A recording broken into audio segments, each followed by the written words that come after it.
Hello students, let's see the question. So the question says which of the following is used for drying ammonia?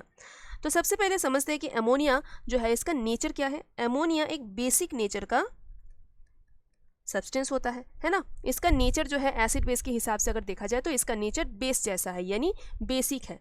तो हम अगर ammonia को dry करना चाहते हैं तो ऐसे ही कोई एक सब्सटेंस इस्तेमाल करेंगे जो कि बेसिक नेचर का हो, क्योंकि अगर हमने एसिडिक नेचर का इस्तेमाल कर दिया तो क्या हो सकता है, एसिड के साथ अमोनिया का रिएक्शन होके आखिर में हमें सॉल्ट एंड वाटर मिलने वाले हैं, यानी यहाँ रिएक्शन हो जाएगा। लेकिन ड्राइंग एजेंट तो वही होता है ना जो दूसरे के साथ, यानी जिसको हम ड्राई करना चाहते हैं उसके साथ रिएक्ट नहीं करेगा, केमिकली उसको ऑल्टर नहीं करेगा। तो एसिड है ऐसा कोई इस्तेमाल हम नहीं कर सकते, ठीक है। ऐसा कोई भी ड्राइंग एजेंट या फिर डेसिकेटिंग एजेंट या फिर हाइग्रोस्कोपिक एजेंट को हम इस्तेमाल नहीं कर सकते हैं, राइट। तो सल्फ्यूरिक एसिड ये है तो हाइग्रोस्कोपिक सब्सटेंस, इसको हम इस्तेमाल कर सकते हैं दूसरे केसेस में as a drying agent, but not here. Phosphorus pentoxide, अब इसको थोड़ा समझते हैं।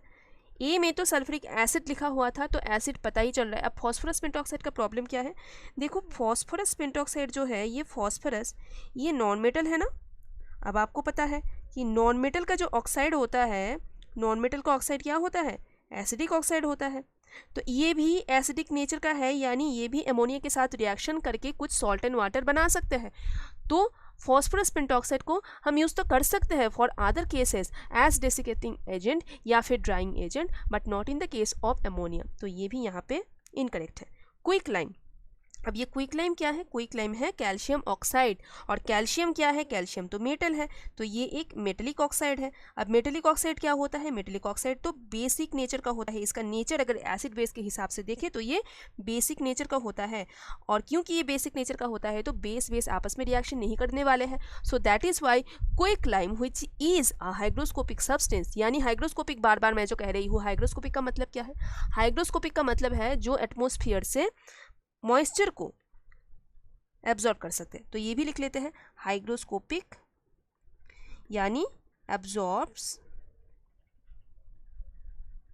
मॉइस्चर फ्रॉम एटमॉस्फेयर, यानी आसपास जो भी रहेगा, ठीक है। आसपास से अगर दूसरा कोई सब्सटेंस रख देते हैं जिसके पास एक्स्ट्रा वाटर कंटेंट है तो भी इसके साथ ये मॉइस्चर को एब्जॉर्ब कर सकते हैं, ठीक है। तो ऐसे ही हाइग्रोस्कोपिक नेचर का क्विकलाइम भी है, ऊपर से ये बेसिक नेचर का है तो अमोनिया के साथ रिएक्शन नहीं होने वाला है, and that is why we can use quicklime to dry ammonia, ठीक है। C is your correct answer. I hope ये समझने में आपको कोई डिफिकल्टी नहीं है। Thank you so much.